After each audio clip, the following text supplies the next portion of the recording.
واتقوا اللہ، اللہ سے ڈرو۔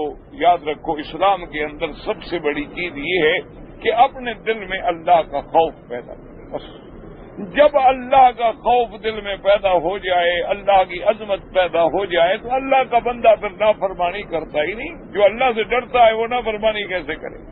جس کے دل کے اندر تقویٰ ہے، خوف ہے، اللہ تبارک و تعالیٰ کی عظمت ہے، اور اس کو یقین ہے کہ میرا مولا میرے ہر کام کو دیکھ رہا، میری ہر حرکت، میرا ہر سکون، میرا ہر عمل جو ہے میرے اللہ کے سامنے ہے، اور پھر اس پر حساب بھی ہوگا، ثواب بھی ہوگا، جزا بھی ہوگی۔ تو اس لیے سب سے پہلے جہاں جہاں قرآن میں کوئی اللہ حکم دیں گے ساتھ آئے گا واتقوا اللہ، واتقوا اللہ، واتقوا اللہ، اللہ سے ڈرو، اللہ سے ڈرو، اللہ سے ڈرو۔ اور یہ بھی یاد رکھیں کہ جب اللہ کا ڈر پیدا ہو جائے نا، پھر اللہ کے حکم پہ چلنا آسان۔ اب دیکھیں جن کے دلوں میں اللہ کی عظمت ہے، نماز پڑھنا آسان۔ اگر خدا نہ خواستہ اللہ کا ڈر نہیں ہے، تقویٰ نہیں ہے، تو ان کے لیے نماز ایسی ہے جیسے پہاڑ، جو بھئی وہ اذان سنیں گے تو کہیں گے یار پھر نماز کا وقت ہو گیا۔ ان کے لیے نماز بوجھ بن جائے۔ اور جن کے دل میں اللہ کی عظمت ہے اس کے لیے تو نماز یعنی آنکھوں کی ٹھنڈک ہے، جیسے کہ میرے آقا نے ارشاد فرمایا قرۃ عینی فی الصلاۃ، کہ میرے آنکھوں کی ٹھنڈک جو ہے نماز۔ حضور صلی اللہ علیہ وسلم حضرت بلال کو بلا کے فرماتے تھے ارحنا یا بلال، ارحنا یا بلال، بلال اذان دے کے ہمیں آرام پہنچاؤ، ہمیں سکون پہنچاؤ کہ ہم اللہ کے دربار میں حاضر ہو جائیں۔ تو جب مومن کو یہ پتا ہو کہ میرا تو معراج ہے، میں تو اللہ تبارک و تعالیٰ کے دربار میں جا رہا ہوں اپنے مالک کے دیدار کے لیے، ورنہ مالک تو مجھے دیکھ رہا ہے، مجھے قرآن نصیب ہوگا، مجھے ذکر نصیب ہوگا، مجھے تسبیح نصیب ہوگی، مجھے اللہ کی تقدیس بیان کرنے کا موقع ملے گا، اس کے لیے تو نماز راحت ہی راحت ہے، آرام ہی آرام ہے، چین ہی چین۔ اسی طرح جب دل میں اللہ کا ڈر پیدا ہو جائے تو وہ آدمی ایک پیسہ حرام کا بھی استعمال کرتے ہوئے کام جاتا ہے۔ وہ کہتا ہے بھئی یہ تو حرام، بھئی میں نہیں لے سکتا۔ اور اگر اللہ کا ڈر دلوں سے نکل جائے تو پھر لاکھوں کی رشوت ہو تب بھی کوئی احساس نہیں، کروڑوں کی رشوت ہو تب بھی کوئی احساس نہیں، حرام ہے حلال ہے کوئی پتہ ہی نہیں، جو مرضی آیا بس ختم ہو گیا۔ تو اصل چیز ہے تقویٰ، اللہ کا ڈر۔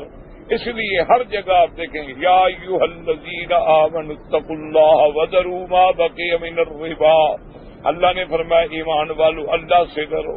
دوسرے مقام پر فرمایا یا ایھا الذین آمنوا اتقوا اللہ حق تقاتہ، ایمان والو اللہ سے ڈرو جیسے اللہ سے ڈرنا زیبا ہے، حق ہے اللہ تبارک و تعالیٰ کی ذات کا۔ اسی طرح یہاں پر فاتقوا اللہ ویعلمکم اللہ واللہ بکل شیء علیم، اللہ سے ڈرو اور اللہ تبارک و تعالیٰ تمہیں خبردار کرتے ہیں۔ جان لو اس بات کو کہ اللہ ہر چیز کے جاننے والے ہیں، اللہ تبارک و تعالیٰ پہ کوئی چیز چھپی ہوئی نہیں ہے۔ جب ہر چیز پہ جاننے والے ہیں تو نتیجہ کیا نکلا؟ فیجازیکم، اللہ تمہیں بدلہ دیں گے، ان خیرن فخیرن ان شرن فشرن، اگر عمل تمہارا بہتر ہوگا تو بدلہ بھی بہتر ملے گا، اگر عمل تمہارا غلط ہوگا تو بدلہ بھی سزا کا ملے گا۔ جیسے فرمایا فمن یعمل مثقال ذرۃ خیرا یرہ ومن یعمل مثقال ذرۃ شرا یرہ۔ اسی طرح میرے آقا سرکار مدینہ صلی اللہ علیہ وسلم، اللہ کے کروڑوں صلاۃ و سلام، آپ جب خطبہ پڑھتے تو فرماتے یا ایھا الناس اوصیکم نفسی واوصیکم بتقوی اللہ، حضور فرماتی ہے لوگوں خبردار، میں اپنی ذات کو بھی اور تمہیں سب سے پہلے وصیت کرتا ہوں، نصیحت کرتا ہوں، حکم کرتا ہوں کہ اللہ کا ڈر پیدا کرو۔ اللہ کا ڈر دل میں آ جائے تو بس سارے کام جو ہیں وہ بن گئے اللہ تبارک و تعالیٰ کی رحمت سے۔ اور جب گناہ ہوتے ہیں نا جی دل سیاہ ہوتا ہے، پھر اللہ کا ڈر ختم ہو جاتا ہے، اس کے لیے ہو۔ اسی لیے دیکھیں نا جب گناہ کا آدمی عادی ہو جائے پھر اس کو گناہ لگتا ہی، شراب کا عادی ہو گیا، حرام کا عادی ہو گیا، مزے میں ہے، اسے احساس ہی نہیں ہے کہ میں کیا کر رہا ہوں، کبھی اسے سوچا ہی نہیں، کیونکہ دل پر سیاہی جم گئی، میل جم گئی، اب اس کو برائی برائی نظر ہی نہیں آتی. اس لیے فرماتے ہیں واتقوا اللہ، یعنی اللہ سے ڈرو، وراقبوہ واتبعوا امرہ واترکوا زجرہ، اللہ کے احکام کی اطاعت کرو، اللہ نے جن چیزوں سے منع کیا ہے رک جاؤ. وَيُعَلِّمُكُمُ اللَّهُ كَمَا كَقَوْلِهِ تَبَارَكَ وَتَعَالَى يَا أَيُّهَا الَّذِينَ آمَنُوا إِن تَتَّقُوا اللَّهَ يَجْعَل لَّكُمْ فُرْقَانًا. اللہ نے فرمایا ایمان والو اگر تم مجھ سے ڈرو گے تو میں بھی تمہارے سینے کھول دوں گا حق و باطل کے لیے، پھر تمہیں پتہ لگ جائے. اسی لیے علماء نے لکھا ہے کہ بعض اہل اللہ، اللہ کے اولیاء، اللہ کے عباد صالحین، اللہ سے ڈرنے والے اس مقام پہ پھر پہنچ جاتے ہیں کہ اگر کوئی چیز حرام کی آ جائے تو ان کو پتہ لگ جاتا ہے کہ یہ حرام، ان کو پتہ لگ جاتا ہے کہ یہ حلال.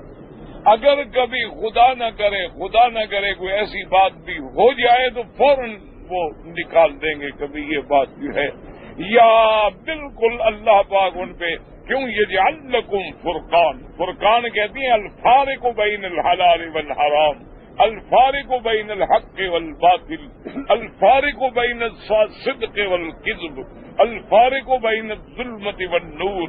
تو جب اللہ ہمارے لیے فرقان پیدا کر دے، لیکن کب ہوگا؟ جب تم تقوی اختیار کرو، جب تم اللہ تبارک. اسی لیے آپ نے دیکھا ہے کہ علماء امت نے اللہ ان کی قبروں پہ کروڑوں رحمتیں فرمائے.